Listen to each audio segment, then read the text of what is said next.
দ্বাদশ শ্রেণীর বন্ধুরা কি খুব চিন্তিত?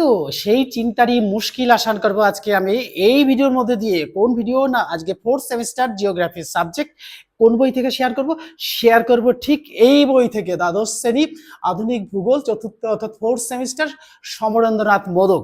এই বই থেকে শেয়ার করব, কারণ কি এই বই থেকে শেয়ার করার উদ্দেশ্যই হচ্ছে এই বইতে ডিটেলস কিছু পাওয়া যাবে যেটা অন্য বইতে পাওয়া যায় না। তাই আমি সিলেক্ট করেছি যে এই বইটা নিয়েই কিন্তু বসবে তোমরা সবাই। যাদের কাছে এই বইটা আছে তারা তো অবশ্যই এই বইটা নিয়ে বসবে, যাদের কাছে এই বই নেই তাদের চিন্তার কোনো কারণ নেই। চ্যাপ্টারটা ঠিকঠাক বের করলেই কিন্তু তোমরা সব বুঝে যাবে যে কোন ধরনের কোশ্চেন এখান থেকে আসতে পারে, কোনগুলো টিক দেওয়া হচ্ছে আর কোনগুলো পড়তে হবে আর কোনগুলো পড়তে হবে না। তাই আমি আজকে শেয়ার করব কোন জায়গা থেকে। দেখো, আমি আজকে শেয়ার করব যে চ্যাপ্টার মানবীয় ভূগোলের মূল তথ্য। এই যে মানবীয় ভূগোলের মূল তথ্য, প্রথম ইউনিট জনসংখ্যা ভূগোল পার্ট 1, এটা কিন্তু আজকে তোমাদের সামনে শেয়ার করবো। সবাই শুরু থেকে প্রথম দিক থেকে শুরু করে আমি নিচের দিকটা, অর্থাৎ প্রত্যেকটা পার্ট, 3টে পার্টের কিন্তু শেষ পার্টটা হয়েছে। আর আজকে দ্বিতীয় পার্টের প্রথম পার্ট আর শেষ পার্টের প্রথম পার্ট হয়ে গেছে। তো এরপর যাবো আমরা প্রথম পার্টের প্রথম পার্ট। তাহলে কি হলে তাহলে তোমরা কি করবে, তোমাদের কিন্তু সুবিধা হবে পড়তে, যে আমরা প্রত্যেকটা পার্টের, অর্থাৎ আমি প্রত্যেকটা পার্টের কিন্তু ভিডিও দেব এবং পার্ট পার্ট করে দেব। তাহলে তোমাদের কিন্তু খুব সুবিধা হবে।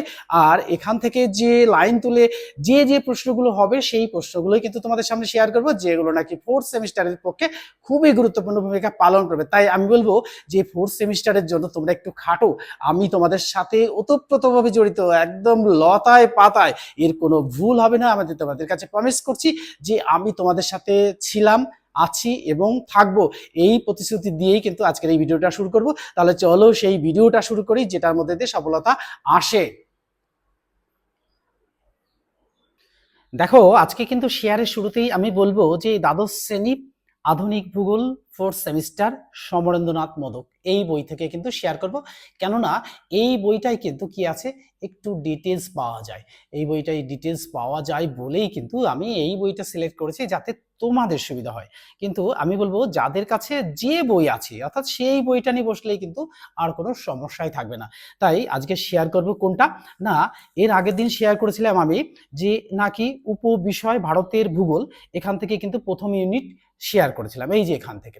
কিন্তু দেখো, আজকে শেয়ার করব যে মানবীয় ভূগোলের মূল তথ্য, এখান থেকে ইউনিট অর্থাৎ প্রথম ইউনিট জনসংখ্যা ভূগোল, এইখান থেকে কিন্তু আমি শেয়ার করব।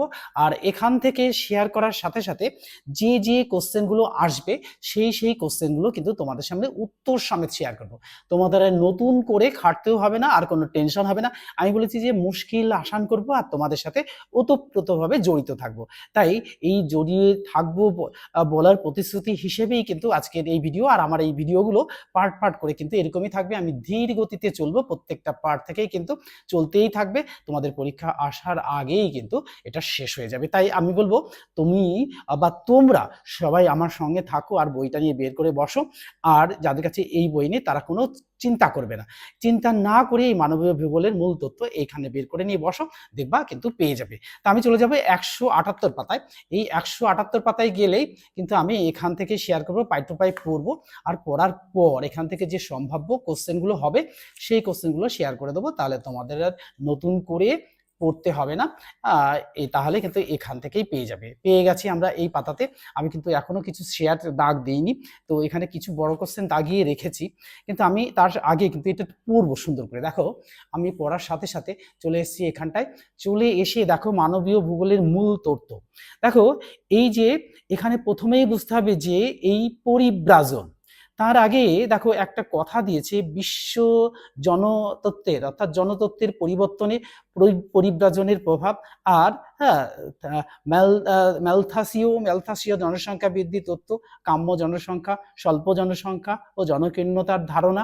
আর থমসন ও নটেস্টাইন এর এই জনবিবর্তন মডেল, জনসংখ্যা নিয়ন্ত্রণ কৌশলের প্রয়োজনীয়তা এবং জনসংখ্যা রীতি, এগুলো কিন্তু সব এই পার্টের মধ্যে রয়েছে। তো এগুলো পড়বো পরে একটা পার্টে। তো প্রথমে আসবো যে আমরা এই পরিব্রাজনটাই আসলেই কি। দেখো, অভিধানিক সংজ্ঞা অর্থাৎ আমরা ডিকশনারি খুঁজলে পাবো এইটাই, যে কোনো ব্যক্তি বা জনগোষ্ঠীর স্থায়ী বা প্রায় স্থায়ীভাবে বাসস্থান পরিবর্তন করাকেই কিন্তু বলা হয় পরিব্রাজন। তাহলে আমরা পরিব্রাজনটা বুঝেছি। তো পরিব্রাজনের চিত্রটা আমি দেখতেই পাচ্ছি যে যার যেটুকু সহায় সম্বল আছে তারা সেইটুকু নিয়েই কিন্তু সেই স্থানের দিকে চলে যাচ্ছে। তো এই এভারেট লি প্রদত্ত সংজ্ঞা, দেখো এটা তাহলে পরিব্রাজন এখানে কিন্তু গুরুত্বপূর্ণ সংজ্ঞা অনুসারে ভূগোলবিদ এভারেট লি এর মতে এই যাত্রাপথের দূরত্বকে বিচার না করে মানুষের স্থায়ী বা অস্থায়ীভাবে এক স্থান থেকে অন্য স্থানে গমন করাকে বলা হয় পরিব্রাজন। তাহলে একজন ভূগোলবিদ এক এক রকমভাবে সংজ্ঞা দিয়েছেন। তো যে কোন সংজ্ঞা, এখান থেকে যে কোনো একটা সংজ্ঞা তোমরা মুখস্থ করলেই কিন্তু পেরে যাবে যে আর পরিব্রাজনটা আসলে কি সেটা তো বুঝতে পেরেছো। দেখো এবার সাধারণ সংজ্ঞা কি, দেখো এই দীর্ঘদিন ধরে বা স্থায়ীভাবে বসবাসের উদ্দেশ্যে কোনো দেশ বা স্থান ছেড়ে অন্যত্র মানুষের স্থানান্তর প্রক্রিয়া বা আসা যাওয়াকে পরিব্রাজন বলে। তাহলে দেখো তোমরা এখন স্থায়ীভাবে বসবাস করছো, তো তোমাদের ওখান থেকে ছেড়ে অন্যত্র চলে যেতে হবে, এটাই পরিব্রাজন। তো এই মানব সভ্যতার ইতিহাসে সর্বপ্রথম এই পরিব্রাজন ঘটে এই 17.5 লক্ষ বছর আগে ইউরেশিয়া জুড়ে এই হোমো ইরেক্টাস গোষ্ঠীর মধ্যে পরিব্রাজন দেখা যায়। তাহলে আমরা এটাও কিন্তু জেনে গেছি। দেখো আর এই ঘরটা ভেরি ইম্পর্টেন্ট, এই ঘরটা কিন্তু ভালো করে তোমরা পড়বে, এখান থেকে সব কটা কোশ্চেনই কিন্তু আমি শেয়ার করেছি। তো একদম উৎসস্থল এটা যে অর্থাৎ প্লেস অফ অরিজিন, আর গন্তব্যস্থল আছে, হ্যাঁ গন্তব্যস্থল, আর বহিমুখী অন্তর্মুখী পরিব্রাজন, স্থূল বা নিট পরিব্রাজন, আর পরিব্রাজন প্রবাহ। এই কটা প্রশ্ন কিন্তু তোমরা ভালো করে পড়বে। আমি কিন্তু প্রশ্ন শেয়ার করে রেখেছি, উত্তরগুলোও লিখে রেখেছি, যেরকম ভাবে যারা 95 মার্কস অ্যাচিভ করবে তাদের জন্য। আর যারা মুখস্থ করতে পারবে তার নিচে যারা নম্বর আছে তারা ভেবো না যে তাদের জন্য নয়, তাদের জন্যও কিন্তু এটা। অর্থাৎ ভালো করে মুখস্থ করলেই যারা 60 পাচ্ছ বা 40 পাচ্ছ বা 50 পাচ্ছ তারাও কিন্তু 95 মার্কস অ্যাচিভ করতেই পারবে। তাই আমি বলবো যে তোমরা কিন্তু একটু মনোযোগ সহকারে পড়বে এই প্যারাটা। তাহলে এই প্যারাটা কিন্তু একটা স্ক্রিনশট তুলে নেবে সুন্দর করে। এবার আসবো যে কারণ, এই পরিব্রাজনের কারণ কটা, এই দুটো কারণ, আকর্ষণ এবং বিকর্ষণ শক্তি। এই আকর্ষণ শক্তিটা কি, অর্থাৎ যে সব সুযোগ সুবিধা দ্বারা আকৃষ্ট হয়ে মানুষ একাধিক সুবিধাযুক্ত গন্তব্যস্থলে গিয়ে কি করেন, গিয়ে একক বা দলগতভাবে বসবাস করতে শুরু করে তাদের অর্থাৎ পরিব্রাজনের অর্থাৎ পুল ফ্যাক্টর বলে। তাহলে দেখো আদিম যুগে অর্থাৎ সেই সভ্যতার উষালগ্ন থেকে দেখে এসেছি যে আমরা ইতিহাসে পড়েছি যে মানুষ তাদের সুবিধা মতো, ধরো এই যারা আমরা যাযাবর শ্রেণীর মানুষ বলি, তারা কিন্তু এক স্থানে বসবাস করে, সেই স্থানে পশুপালন করে এবং সেখানে পশুর খাদ্য নিজেদের খাদ্য যেই শেষ হয়ে যাবে তারা চললো অন্য জায়গায়, অর্থাৎ অন্য একটা গন্তব্যের দিকে চলে গেল, আবার সেখানে কিছুদিন বসবাস করলো, তারপরে আবার অন্যত্র চলে গেল, এইভাবে। তো এগুলি কি, অর্থাৎ লাভজনক পেশা যথা শিল্প, ব্যবসা, বাণিজ্য, অফিস, আদালত, ব্যাংক, বীমা, পরিবহন ক্ষেত্রে ব্যাপক কর্মস্রোতের সুবিধা। 2 নম্বর দেখো যে উচ্চ আয়, অর্থাৎ মানুষ তো একটা উচ্চ আকাঙ্ক্ষা থাকে, সেই উচ্চ আকাঙ্ক্ষার দরুনই কিন্তু তারা উচ্চ আয়ের লক্ষ্যে কিন্তু চলে যায়। 3 নম্বর দেখো উচ্চ শিক্ষা ও গবেষণার সুযোগ, যেখানে দেখো গ্রামাঞ্চলের মানুষ শহরাঞ্চলে বা শহরাঞ্চলের মানুষ গ্রামাঞ্চলে, অর্থাৎ তাদের এই আর্থিক সুবিধার উপরেই কিন্তু এগুলো ডিপেন্ড করে। তারপরে চলে যাব যে জমির বা বাসগৃহের প্রাপ্যতা এবং সুবিধাজনক শর্ত, শহরতলি এলাকায় বসবাসের সুযোগ। তারপরে দেখো পঞ্চম দেখো এই সঞ্চয় ও বিনিয়োগের, সঞ্চয় এবং বিনিয়োগের বেশি সুযোগ, উচ্চ ও স্বাচ্ছন্দ্যপূর্ণ জীবনযাপনের মান ও সামাজিক প্রতিপত্তি বৃদ্ধি। 7 নম্বর দেখো গ্রামাঞ্চলের সহজ সরল দূষণমুক্ত জীবনযাপনের হাতছানি। অনেক মানুষই দেখো এই গ্রাম অঞ্চলে এসে বসবাস করতে পছন্দ করেন, কারণ এই শহর অঞ্চলে দূষিত বায়ুর মধ্যে দূষিত শব্দ, অর্থাৎ শব্দ দূষণ, বায়ু দূষণ, সব দূষণকে ছেড়ে তারা কিন্তু এই গ্রাম অঞ্চলে এসে বসবাস করার সুযোগটা নেয়। তারপর দেখো এই 8 নম্বর এই সুচিকিৎসা ও স্বাস্থ্য পরিষেবার সুযোগ। গ্রামাঞ্চলের মানুষ যারা একটু আর্থিক দিক থেকে সে সঙ্গতি ভালো আছে, তারা কিন্তু শহর অঞ্চলে এই যে স্বাস্থ্য বা পরিষেবার সুযোগে বা পড়াশোনার সুযোগে, অফিস আদালত সমস্ত সুযোগে কিন্তু তারা সেখানে গিয়ে বসবাস করতে শুরু করে। এবার দেখো এটা হলো আকর্ষণ।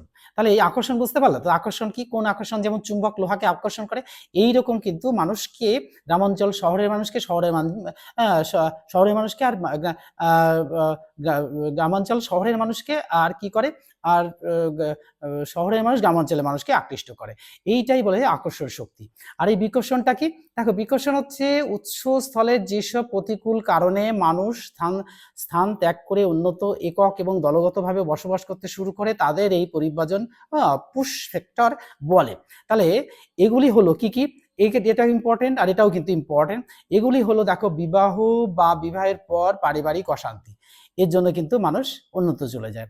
2 নম্বর দেখো, গ্রাম অঞ্চলে জীবিকা অর্জনের সুযোগ সুবিধা, স্বল্প মজুরির, দরিদ্র, ছন্দ বেকারত্ব এবং স্বল্প আয়, এটাও কিন্তু কাজ করে। 3 নম্বর দেখো, দূষিত বা ঘিঞ্জি পরিবেশ, এটাকে ত্যাগ করতে চায়। 4 নম্বর দেখো, রাজনৈতিক অস্থিরতা ও দাঙ্গা সন্ত্রাসের ভয়ে মানুষ কি হয়, অন্যত্র চলে যায়। 5 নম্বর দেখো, বাক স্বাধীনতার অভাব, অর্থাৎ যেখানে বাক স্বাধীনতার অধিকার নেই সেখানে বসবাস করা যায়ই না। 6 নম্বর দেখো, খরা, বন্যা, ভূমিকম্প, ঘূর্ণিঝড় আশঙ্কা প্রভৃতি, দুর্ভিক্ষ, মহামারী। দেখো, যারা সমুদ্রের ধারে বসবাস করে, একবার ঝড় ঝাপটা হলেই তারা ভয়তে একটু উন্নত চলে যায়। দেখো, বন্যা প্রবণ এলাকা থেকে মানুষ একটু উঁচু জায়গায় চলে যায়, যেখানে খরা দেখা যায় সেই সমস্ত অঞ্চল থেকে মানুষ উন্নত চলে যায়। এগুলোকেই বলবো আমরা বিকর্ষণ, অর্থাৎ মানুষ তার সুবিধার জন্য এক স্থান থেকে অন্য স্থানে চলে যাওয়ার কারণ কিছু আকর্ষণ, কিছু বিকর্ষণ, অর্থাৎ চলে যাওয়ার কারণ আর কিছু আসার কারণ। 7 নম্বর দেখো, ধর্ম এবং জাতিগত ভেদাভেদ, অর্থাৎ ধর্ম জাতিগত ভেদাভেদ কিন্তু এর কাজ করে। 8 নম্বর দেখো, দেশ বিভাজন এবং সীমানা বদল, অর্থাৎ দেশ বিভাজন, সীমানা, দেশ ভাগ হলে সীমানা বদলে যাবে এবং সেই সময় সেই সীমানার এই পাশে এর পাশে, অর্থাৎ সীমান্তবর্তী অঞ্চল থেকে মানুষ কিন্তু অন্যত্র চলে যায়, অর্থাৎ দেশের ভিতরে, নাহলে অন্য দেশে, নাহলে এদেশের মানুষ ওদেশে, ওদেশের মানুষ এদেশে, এরকম একটা পরিবর্তন হয়ে যায়। এবার আসবো আমরা শ্রেণী বিভাগ, বিভিন্ন দৃষ্টিকোণ থেকে পরিব্রাজন তিনটি বিভাগে ভাগ করা যায়, এটা কিন্তু ইম্পর্টেন্ট। দেখো, জনবসতির বৈশিষ্ট্য অনুযায়ী গ্রাম থেকে শহরে পরিব্রাজন, ভারতে প্রায় 60% পরিব্রাজন গ্রাম থেকে শহরে হয় স্বল্প এবং দীর্ঘমেয়াদী। এবার আসবো আমরা এই অর্থনৈতিক কারণ। দেখো, গ্রামাঞ্চলে জীবিকা অর্জনের স্বল্প সুযোগ, অল্প মজুরি, দরিদ্র শ্রম, বেকারত্ব, শস্য চাষে এই ঋতুগত তারতম্য।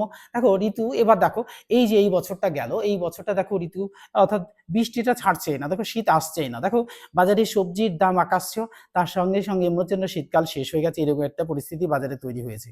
যে তারপরে দেখো, এই শহরাঞ্চলে 2 নম্বর দেখো, শহরাঞ্চলের শিক্ষা, স্বাস্থ্য এবং শিল্প, ব্যবসা বাণিজ্য, অফিস আদালত, ব্যাংক, বীমা ক্ষেত্রে ব্যাপক কর্মসংস্থানের সুযোগ।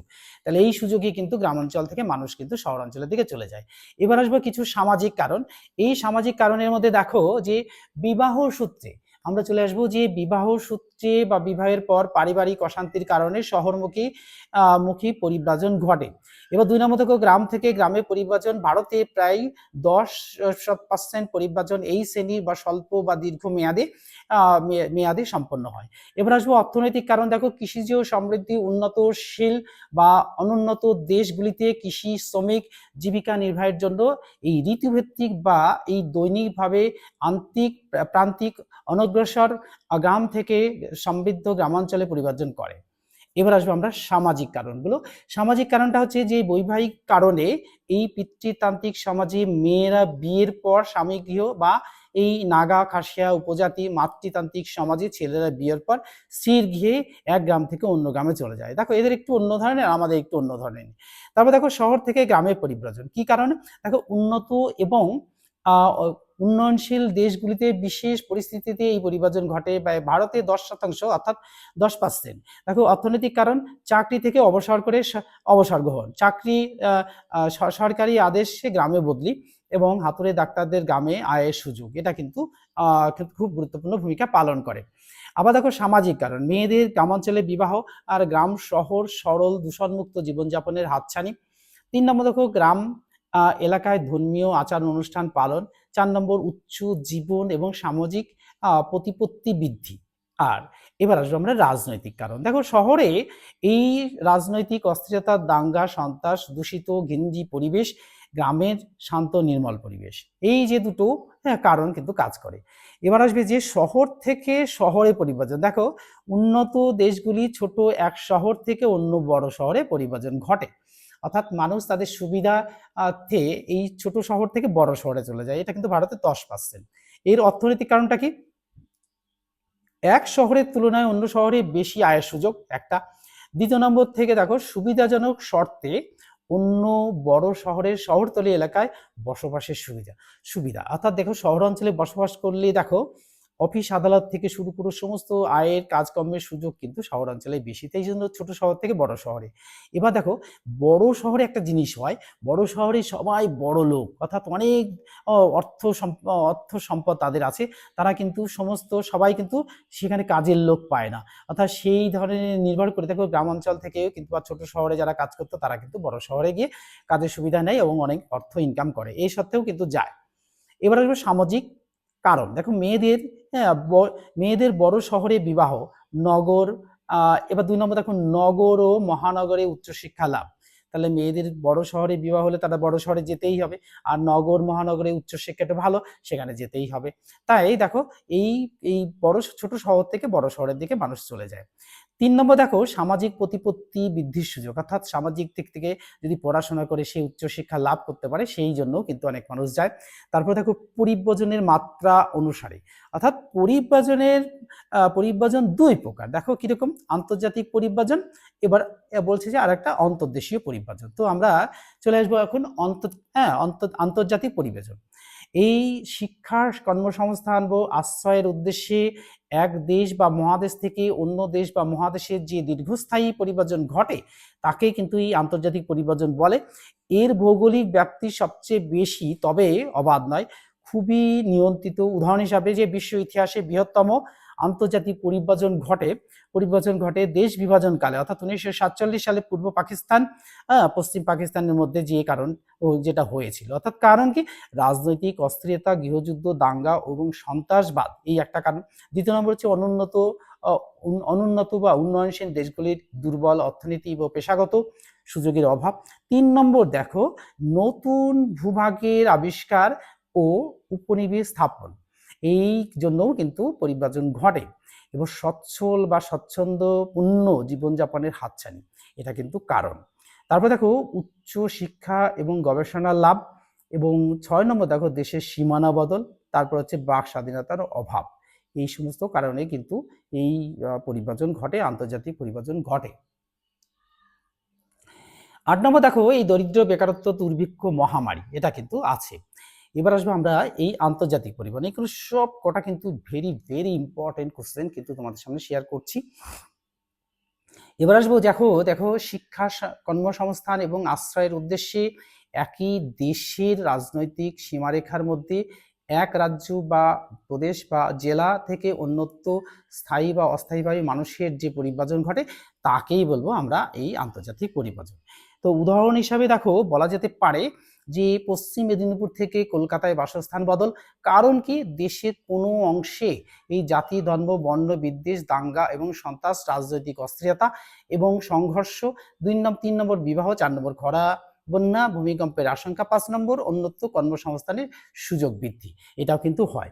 এর সাথে সাথেই দেখো এই পরিব্যজনের দিক অনুসারে পরিব্যজন 2 প্রকার, অর্থাৎ অভিবাসন, সংজ্ঞা হিসাবে এটা কিন্তু একটা প্রশ্ন তোমাদের সামনে শেয়ার করেছি যে অভিবাসন কাকে বলে, অভিবাসনের বৈশিষ্ট্যগুলি লেখো, এখান থেকে কিন্তু এইটুকু কিন্তু পড়বে। তো দেখো সংজ্ঞা হিসেবে বলা যায় কোনো দেশীয় বিদেশি স্থায়ীভাবে বসবাসের উদ্দেশ্যে অন্য কোনো দেশে চলে এলে তাদের এই অন্তর্মুখী পরিব্যজন বা অভিবাসন বা ইমিগ্রেশন বলা হয়। এর বৈশিষ্ট্য অবস্থান, অর্থাৎ পরিব্যজনের গন্তব্যস্থলে অভিবাসন ঘটে। 2 নম্বর হচ্ছে প্রকৃতি, অভিবাসন এবং ইমিগ্রেশন অন্তর্মুখী পরিব্যজন প্রক্রিয়া। 4 নম্বর দেখো পরিব্রাজক, অর্থাৎ অভিবাসনের ক্ষেত্রে পরিব্রাজকের আগমন ঘটে। 4 নম্বর জনসংখ্যা, এর প্রভাবে গন্তব্যস্থলে জনসংখ্যা বৃদ্ধি পায়। উদাহরণ হিসেবে পাওয়া যায় যে কোনো নেপালি ভারতে স্থায়ীভাবে বসবাসের উদ্দেশ্যে আগমনকে ভারতে অভিবাসন বলা হয়। এটা বুঝতে পেরেছো? এবার চলে যে আবাসন, এটা প্রবাসন। এই প্রবাসন অন্যত্র বসবাসের উদ্দেশ্যে স্বদেশে, এটাও কিন্তু ভেরি ইম্পর্টেন্ট, স্থায়ীভাবে স্বদেশের বাস স্থায়ীভাবে তুলে দিয়ে অন্য কোনো দেশে চলে গেলে তার এই বহির্মুখী পরিব্যজনকে এই প্রবাসন বলা হয়, ইমিগ্রেশন বলা হয়। এখানে দেখো একটা কোশ্চেন কি দিচ্ছে যে অভিবাসন ও পরিবাসনের মধ্যে পার্থক্য কি, এটা ভেরি ইম্পর্টেন্ট, এটা তোমাদের সাথে শেয়ার করেছি, অর্থাৎ 179 পাতায় এটা কিন্তু পড়বে তোমরা। অভিবাসনের বৈশিষ্ট্য অনুসারে দেখো অবস্থান, পরিব্যজনের উৎসস্থলে প্রবাসন ঘটে। প্রকৃতি দেখো প্রবাসন এবং ইমিগ্রেশন বহুমুখী পরিব্রাজন প্রক্রিয়া।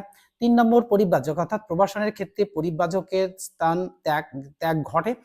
4 নম্বর দেখো জনসংখ্যা, এতে স্বদেশে বা উৎসস্থলে জনসংখ্যা হ্রাস পায়। 5 নম্বর উদাহরণ হিসেবে বলা যায় যে কোনো ভারতীয় মার্কিন যুক্তরাষ্ট্রে স্থায়ীভাবে বসবাসের উদ্দেশ্যে গমনকে কিন্তু এই প্রবাসন বলা হয়। তাহলে প্রবাসন বোঝা হলো আর পরিব্রাজনটাও বোঝা গেল। এবার আসবো এই পরিব্রাজনের স্থায়িত্বের ভিত্তিতে পরিব্রাজন 3 প্রকার, অর্থাৎ দীর্ঘকালীন পরিব্রাজন, স্বল্পকালীন পরিব্রাজন, দৈনিক পরিব্রাজন। এটা তিনটেও কিন্তু এই তিনটে কিন্তু ভেরি ভেরি ইম্পর্টেন্ট, এটাও কিন্তু আমরা পড়বো।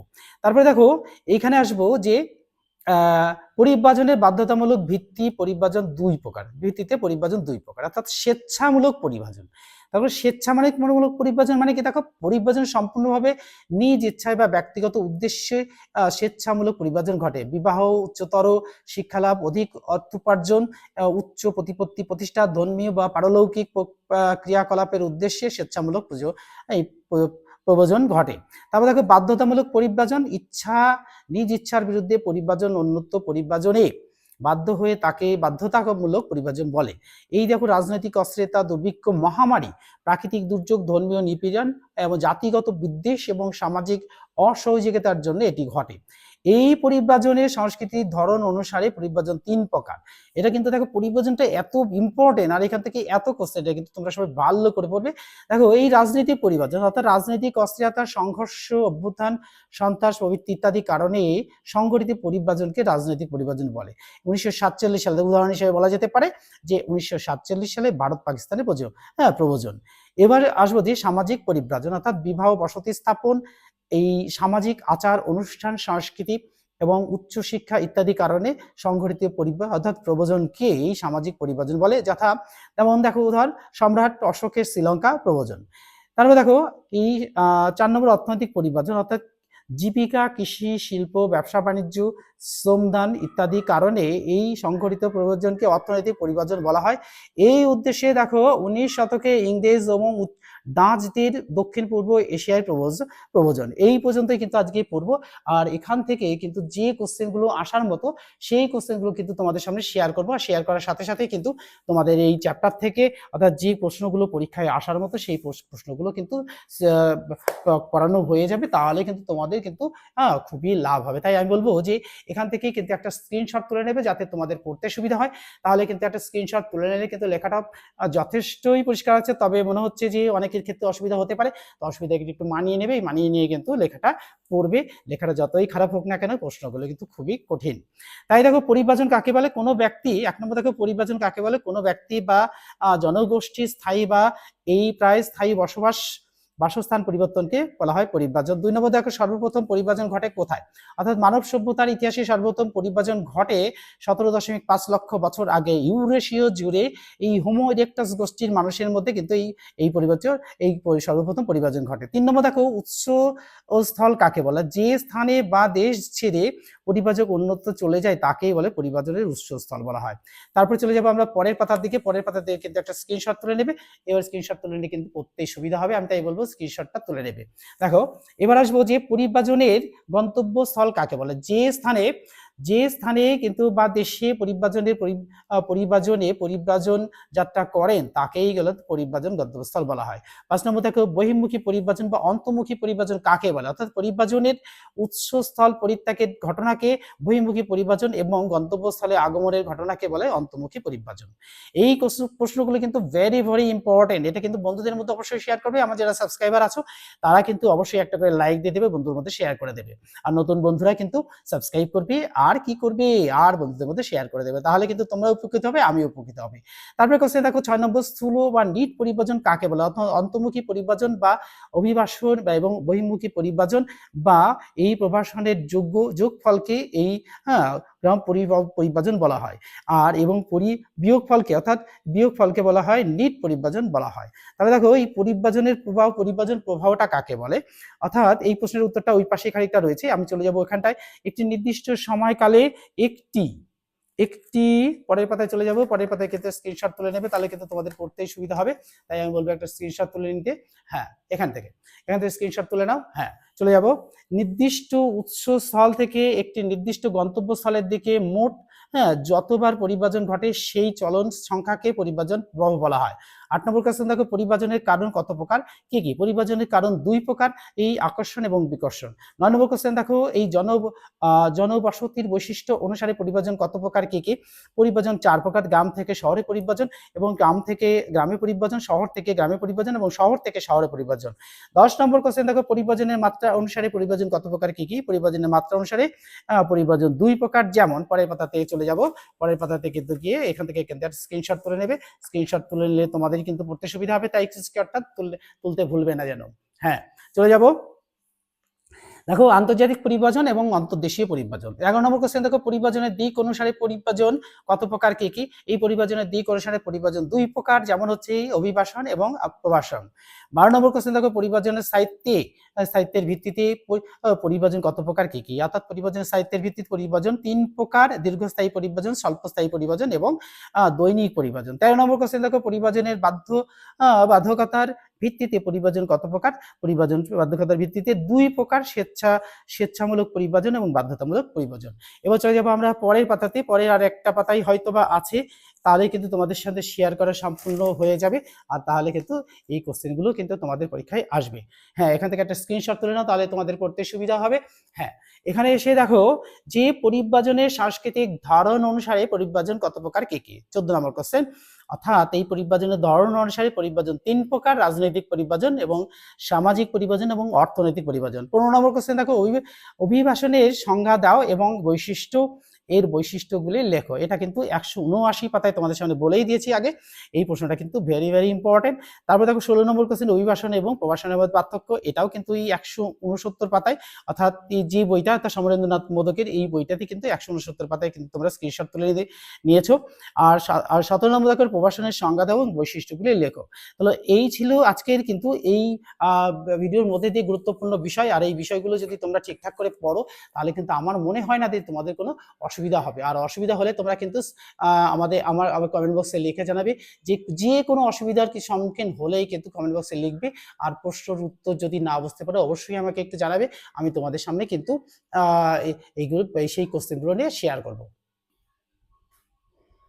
তাহলে আজকের এই ভিডিওটি তোমাদের কেমন লাগলো তা অবশ্যই কিন্তু কমেন্ট বক্সে জানাবে, বন্ধুদের মধ্যে শেয়ার করে দেবে। বন্ধুদের মধ্যে শেয়ার করে দিলে বন্ধুরাও জানতে পারবে, আর কি হবে, বন্ধুরাও উপকৃত হবে। আর আমিও ভীষণভাবে মোটিভেটেড হবো, আর এইরকম গুরুত্বপূর্ণ ভিডিও নিয়ে তোমাদের সামনে হাজির হবো, যে ভিডিওগুলো নাকি তোমাদের 4th সেমিস্টারের পক্ষে খুবই গুরুত্বপূর্ণ ভূমিকা পালন করবে। তাই আমি বলবো যে তোমরা বন্ধুদের মধ্যে শেয়ার করে দেবে, আর তোমাদের যে সমস্যা, সব সমস্যার সমাধান কিন্তু ভিডিওর মধ্যে দিয়ে করবো, এটা কিন্তু তোমাদের সামনে আমি প্রমিস করলাম। তাহলে আজকের মতো এখানে শেষ করছি, পরের গুরুত্বপূর্ণ ভিডিওর জন্য কিন্তু তোমরা প্রস্তুত থাকো, আমি খুব শীঘ্রই হাজির হচ্ছি। Good bye friends.